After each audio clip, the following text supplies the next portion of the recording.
Hi hello Swathi Ganga Kannada YouTube ಚಾನಲ್ಗೆ ಎಲ್ಲರಿಗೂ ಸ್ವಾಗತ ಸುಸ್ವಾಗತ. ಇವತ್ತಿನ ವಿಡಿಯೋದಲ್ಲಿ ನಾನು ನಿಮಗೆ ನರದೃಷ್ಟಿ ಬಗ್ಗೆ ತಿಳಿಸ್ಕೊಡ್ತಾ ಇದ್ದೀನಿ. ನರದೃಷ್ಟಿ ಅನ್ನೋವಂಥದ್ದು ನಮ್ಮ ಕಡೆ ಹಳ್ಳಿ ಭಾಷೆನಲ್ಲಿ ಹೇಳೋದಾದರೆ ನರದೃಷ್ಟಿ ಬಿದ್ದರೂ ಮರ ಕೂಡ ಒಣಗೋಗುತ್ತೆ ಅನ್ನೋವಂತಹ ಮಾತಿದೆ. ಹಾಗಾಗಿ ಪ್ರತಿಯೊಬ್ಬರಿಗೂ ಅಷ್ಟೇ ನಮ್ಮ ದೇಹ ಚೈತನ್ಯವಾಗಿ ಇರಬೇಕು ಅಂತಂದರೆ ನಮಗೆ ಯಾವುದೇ ಒಂದು ದೃಷ್ಟಿ ಆಗಿರಬಾರ್ದು. ಹಾಗಾಗಿ ನಾನಿಲ್ಲಿ ತಿಳಿಸ್ತಾ ಇದ್ದೀನಿ. ದೃಷ್ಟಿ ನಮಗೆ ಆಗಿದೆ ಅಂತ ಹೇಗೆ ತಿಳಿದುಕೊಳ್ಬೇಕು ಅನ್ನೋದನ್ನು ಕೂಡ ನಾನಿಲ್ಲಿ ನಿಮಗೆ ತಿಳಿಸ್ಕೊಡ್ತೀನಿ ನೋಡಿ. ತುಂಬ ಜನಕ್ಕೆ ಮೈಕೈ ನೋವು, ಕೈಕಾಲು ನೋವು ಮತ್ತು ತಲೆ ಒಂದು ಸೈಡ್ ತಲೆ ನೋವ್ತಾ ಇರುತ್ತೆ. ಮತ್ತು ಅಲ್ಲಿ ಇವಾಗ ಅಮಾವಾಸ್ಯೆ ಪೌರ್ಣಮಿ ಬಂತು ಅಂದರೆ ಕಾಲುಗಳು ಒಂಥರ ಎಳಿತಾ ಇರ್ತವೆ, ಅರ್ಧ ತಲೆ ಭಾರ ಇರುತ್ತೆ. ಅವತ್ತೆಲ್ಲ ಅವ್ರಿಗೆ ಕೆಲಸ ಮಾಡೋದಕ್ಕೆ ಅನ್ನೋವಂಥದ್ದು ಇದೇ ಇರೋದಿಲ್ಲ. ಅವ್ರಿಗೆ ಒಂಥರ ಕೆಲಸ ಮಾಡೋದಕ್ಕೆ ಮನಸ್ಸೇ ಇರೋದಿಲ್ಲ. ಅವ್ರಿಗೆ ಒಂಥರ ಸಪ್ಪೆನೇ ಇರ್ತಾರೆ ಅಂಥ ಮಕ್ಕಳಾಗಿರ್ಬಹುದು. ಮಕ್ಕಳಂತೂ ಅಮಾವಾಸ್ಯೆ ಪೌರ್ಣಮಿ ಇಲ್ಲಾಂದರೆ ಒಂದು ಆಟ ಆಡೋ ಸಮಯದಲ್ಲಿ ಒಂದು 12 ಗಂಟೆ ಮೇಲೆ ಮಧ್ಯಾಹ್ನ ಟೈಮಲ್ಲಿ ಬಿದ್ದರು ಅಂತಂದರೆ ಅವರು ತುಂಬ ರಚ್ಚೆ ಹಿಡಿತಾರೆ, ಜ್ವರ ಬರ್ತಾ ಇರುತ್ತೆ, ಸರಿಯಾಗಿ ಊಟ ತಿಂತಾ ಇರೋದಿಲ್ಲ ಮತ್ತು ಸರಿಯಾಗಿ ನಿದ್ದೆ ಮಾಡ್ತಾ ಇರೋದಿಲ್ಲ.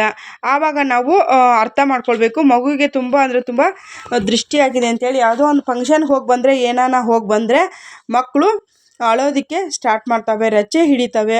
ಆ ಒಂದು ಸಂದರ್ಭದಲ್ಲಿ ಅವ್ರಿಗೆ ಏನಂದರೆ ತುಂಬ ನರದೃಷ್ಟಿ ಅನ್ನುವಂಥದ್ದು ಆಗಿರುತ್ತೆ.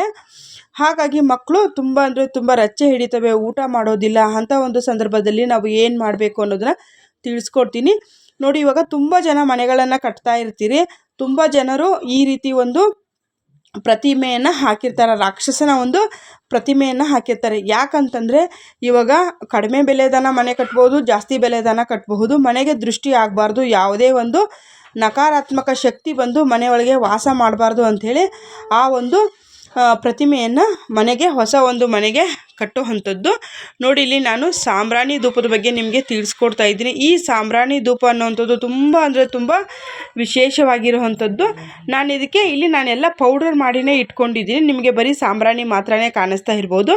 ನಾನು ಏನೇನೆಲ್ಲ ಪೌಡ್ರ್ ಮಾಡ್ಕೊಂಡಿದ್ದೀನಿ ಅಂತ ತಿಳಿಸ್ತೀನಿ ನೋಡಿ. ನಾನು ಒಂದು ತಿಂಗಳಿಗಾಗುವಷ್ಟು ಒಂದು ಪೌಡರನ್ನು ಮಾಡಿಟ್ಕೊಂಡಿದ್ದೀನಿ. ನಾನು ಹಾಗೆ ಹೇಳ್ತೀನಿ, ಬೇಕು ಅಂದರೆ ಕೇಳಿ. ನಾನು ಅದನ್ನು ಪ್ರತಿಯೊಂದನ್ನು ಐಟಮ್ಸನ್ನು ತೋರಿಸಿ ನಿಮಗೆ ಮಿಕ್ಸಿ ಮಾಡೋದನ್ನು ಕೂಡ ತೋರಿಸ್ಕೊಡ್ತೀನಿ. ನಾನಿಲ್ಲಿ 3 ಮುಷ್ಟಿಯಷ್ಟು ಬಿಳೆ ಸಾಸಿವೆಯನ್ನು ತೆಗೆದುಕೊಂಡಿದ್ದೀನಿ, 3 ಮುಷ್ಟಿಯಷ್ಟು ಕಲ್ಲುಪ್ಪು, ಒಂದು 5 ನಾವೇನು ಪಲಾವ್ ಹಾಕ್ತೀವ ಆ ಎಲೆಯನ್ನು ತೆಗೆದುಕೊಂಡಿದ್ದೀನಿ, ಒಂದು 6 ಲವಂಗವನ್ನು ತೆಗೆದುಕೊಂಡಿದ್ದೀನಿ, ನಮ್ಮ ಕೈಗೆ ಆಗುವಷ್ಟು ಒಂದಷ್ಟು ಲಾವಂಚದ ಬೇರನ್ನು ಸಹ ನಾನಿಲ್ಲಿ ತೆಗೆದುಕೊಂಡಿದ್ದೀನಿ. ಮತ್ತು ಮೆಣಸಿನಕಾಯಿಯ ತುಂಬುಗಳು ಬರುತ್ತಲ್ವ, ಮೆಣಸಿನಕಾಯನ್ನು ತೆಗೆದುಕೊಂಡಿಲ್ಲ. ಮೆಣಸಿನಕಾಯಿ ಬಿಡಿಸಿರುವಂಥ ತೊಟ್ಟು ಬರುತ್ತಲ್ಲ, ಆ ಒಂದು ತೊಟ್ಟನ್ನು ಒಂದು 9 ಹಾಕಿ, ಗಡ್ಡೆ ಸಾಂಬ್ರಾಣಿ ಬರುತ್ತಲ್ವ, ಒಂದು ಸ್ಕ್ವೇರ್ ರೀತಿಯಲ್ಲಿ ಬರುತ್ತೆ, ಒಂದು 100 ಗ್ರಾಮ್ ಅಷ್ಟು ತೆಗೆದುಕೊಂಡು ಈ ಎಲ್ಲ ಐಟಮ್ಸನ್ನು ಸೇರಿಸಿ ನಾನು ಇದನ್ನು ರುಬ್ಬೋದಕ್ಕೆ ಅಂದ್ಬಿಟ್ಟು ಸಪ್ರೇಟಾಗಿ ಒಂದು ಮಿಕ್ಸಿ ಜಾರನ್ನು ಇಟ್ಕೊಂಡಿದ್ದೀನಿ. ಅದರಲ್ಲಿ ಹಾಕಿ ಮಿಕ್ಸಿ ಮಾಡಿ ಇಟ್ಕೊಂಡಿದ್ದೀನಿ. ನಾನು ಇದನ್ನು ಯಾವಾಗ ಹಾಕ್ತೀನಿ ಅಂದರೆ ಮಂಗಳವಾರದ ಹೊತ್ತು, ನಾನು ಮನೆ ದೇವರು ವಾರ ಮಾಡಿರೋ ಹೊತ್ತು, ಮತ್ತು ಅಮಾವಾಸ್ಯೆ ದಿವಸ, ಪೌರ್ಣಮಿ ದಿವಸ ಮತ್ತು ಅಷ್ಟಮಿ ಈ ಥರ ಎಲ್ಲ ಇರುತ್ತಲ್ವ, ಅಂಥ ಒಂದು ಸಂದರ್ಭದಲ್ಲಿ ಸಾಯಂಕಾಲ ಒಂದು 6 ಗಂಟೆಗೆ ಹಾಕ್ತೀನಿ. ಬೇವಿನ ಸೊಪ್ಪು ಏನಾನ ಒಣಗಿದ್ದಿತ್ತಂದ್ರೂ ಅದನ್ನು ಸಹ ಹಾಕ್ತೀನಿ. ಇನ್ನೊಂದೇನಂತಂದರೆ ಈ ಸಾಂಬ್ರಾಣಿ ಹಾಕೋದ್ರಿಂದ ಮನೆಯಲ್ಲಿ ನೀವು ಎಲ್ಲ ನಿಮ್ಮ ಮನೆಯ ಒಂದು ಮೂಲೆಗಳು ಇರುತ್ತಲ್ವ, ಪ್ರತಿಯೊಂದು ಡೋರ್ ಹಿಂದೆ ಮೂಲೆಗಳಿಗೂ ಅಡುಗೆ ಮನೆ, ಬಾತ್ರೂಮ್ ಒಂದು ಬಿಟ್ಬಿಟ್ಟು ಮನೆ ಎಲ್ಲ ಜಾಗಕ್ಕೂ ನೀವು ಹಾಕಬೇಕಾಗುತ್ತೆ. ಆವಾಗ ನಿಮ್ಮ ಮನೆಯಲ್ಲಿರುವಂಥ ನರದೃಷ್ಟಿ ಅನ್ನೋಂಥದ್ದು ಕಡಿಮೆ ಆಗುತ್ತೆ. ಮನೆಯಲ್ಲಿ ಜಗಳಗಳು, ಕಲಹಗಳು ಕಡಿಮೆ ಆಗುತ್ತೆ. ಮತ್ತು ನೀವು ಇದನ್ನು ಇವಾಗ ನಾನು ಮನೆಗೆ ಹೇಳಿದೆ, ಇನ್ನು ನಾವು ಮಕ್ಕಳಿಗಾಗಿರ್ಬೋದು ಮತ್ತು ದೊಡ್ಡವ್ರಿಗಾಗಿರ್ಬೋದು ಹೇಗೆ ದೃಷ್ಟಿಯನ್ನು ತೆಗೆದುಕೊಳ್ಬೇಕು ಅನ್ನೋದನ್ನು ತಿಳಿಸ್ಕೊಡ್ತೀನಿ ನೋಡಿ. ಎಡಗೈಯಲ್ಲಿ 1 ಮುಷ್ಟಿಯಷ್ಟು ಹರಳುಪ್ಪನ್ನು ತೆಗೆದುಕೊಳ್ಳಿ. ಇದಕ್ಕೆ ಸಮಯ ಅಂತ ಬರೋದಾದರೆ ಇದನ್ನು ಮಧ್ಯಾಹ್ನದ ಹೊತ್ತು ಮಾಡಬಾರ್ದು. ಸಾಯಂಕಾಲ ಒಂದು 6:30 ಮೇಲ್ಗಡೆಗೆ, ನೀವು 7 ಗಂಟೆ ಒಳಗಡೆಗೆ ಮಲಗೋ ಅಷ್ಟೊತ್ತಿಗೆ, ಒಂದು 12 ಗಂಟೆ ಒಳಗಡೆಗೆ 6 ಗಂಟೆ ಮೇಲ್ಪಟ್ಟು ಯಾವಾಗನ ನೀವು ಈ ದೃಷ್ಟಿಯನ್ನು ತೆಕ್ಕೊಳ್ಬೋದು ನೋಡಿ. ನೀವು ದೇವಸ್ಥಾನಗಳಿಗೆ ಹೋದಾಗ ಈ ರೀತಿ ಮೆಣಸಿನಕಾಯಿ ಲಿಂಬೆಯನ್ನು ಮಾರ್ತಾ ಇರ್ತಾರೆ.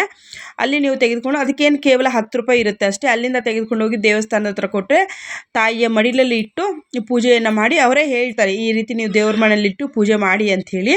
ಅದನ್ನು ತಂದು ಬಾಗಿಲು ಕಟ್ಟೋದ್ರಿಂದ ಕೂಡ ನಿಮ್ಮ ಮನೆಯಲ್ಲಿರುವಂಥ ದೃಷ್ಟಿ ಕಡಿಮೆ ಆಗುತ್ತೆ ನೋಡಿ. ಮಕ್ಕಳಿಗೆ ಯಾವ ರೀತಿ ತೆಗಿಬೇಕು ಅಂತಂದರೆ ನೋಡಿ, ಮೆಣಸಿನ್ಕಾಯಿ 6, ಬೆಳ್ಳುಳ್ಳಿ 6, ಕರಿಮೆಣಸಿನಕಾಳು, ಸ್ವಲ್ಪ ಉಪ್ಪು, ನೀವು 2 ಮೆಣಸಿನ್ಕಾಯಿ ತೊಗೊಳ್ಬಾರ್ದು, 3 ಮೆಣಸಿನ್ಕಾಯಿ ತೊಗೋಬೇಕು. ವಿಡಿಯೋದಲ್ಲಿ 1 ಮೆಣಸಿನ್ಕಾಯಿ ಸ್ಕಿಪ್ ಆಗಿದೆ, ಹಾಗಾಗಿ ಹೇಳ್ತಾ ಇದ್ದೀನಿ.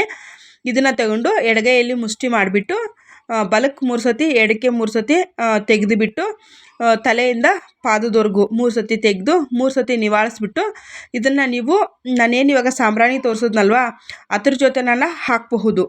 ನಾನು ನಿಮಗೆ ಇದು ತೆಂಗಿನಕಾಯಿ ಚಿಪ್ಪೆಯಿಂದ ನಾನು ಮಾಡ್ಕೊಂಡಿರೋ ಅಂಥದ್ದು. ನಾನು ಅದನ್ನು ಕೂಡ ನಿಮಗೆ ನೆಕ್ಸ್ಟ್ ವಿಡಿಯೋದಲ್ಲಿ ನಾನು ಪ್ರತಿಯೊಂದು ಏನೇನು ಮಾಡ್ತೀನಿ ಅನ್ನೋದನ್ನು ತಿಳಿಸ್ಕೊಡ್ತೀನಿ. ಆ ರೀತಿ ಇಚ್ಚಲನ್ನು ಮಾಡಿಕೊಂಡು, ಇಚ್ಚಲಿದ್ರೆ ಇಚ್ಚಲೆ ತಗೊಳ್ಳಿ. ಇವಾಗ ಇಚ್ಚಲಿಲ್ಲ ಅಂದರೆ ನೀವು ತೆಂಗಿನಕಾಯಿ ಚಿಪ್ಪಲ್ಲಿ ಇದನ್ನು ಮಾಡ್ಕೊಳ್ಬಹುದು. ಅಮಾವಾಸ್ಯೆ ದಿವಸ ನೀವು ಅಮ್ಮನವರ ದೇವಸ್ಥಾನ ಹತ್ರಕ್ಕೆ ಕೂಡ ಅವರು ಒಂದು ತ್ರಿಶೂಲದಿಂದ ಆಗಿರಬಹುದು ಮತ್ತು ನೀರನ್ನು ಕೂಡ ಪ್ರೋಕ್ಷಣೆ ಮಾಡ್ತಾ ಇರ್ತಾರೆ. ಈ ಒಂದು ನಿಮ್ಮ ಮನೆಯಲ್ಲಿ ಹತ್ತಿರದಲ್ಲಿ ಶಕ್ತಿ ದೇವತೆಗಳಿದ್ರು ಕೂಡ ಅಲ್ಲೂ ಸಹ ನೀವು ಹೋಗಿ ತಾಯಿಯ ಆಶೀರ್ವಾದವನ್ನು ತೆಗೆದುಕೊಂಡು ಬನ್ನಿ.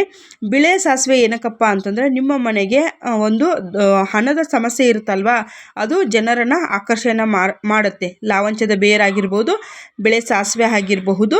ನೋಡಿ, ನಾನು ಇವಾಗಿಷ್ಟು ಎಲ್ಲ ಮಾಹಿತಿ ಕೊಟ್ಟಿದ್ದು ನಿಮಗೆ ಇಷ್ಟ ಆಗಿದ್ದರೆ like, share, comment, subscribe. Thank you for watching.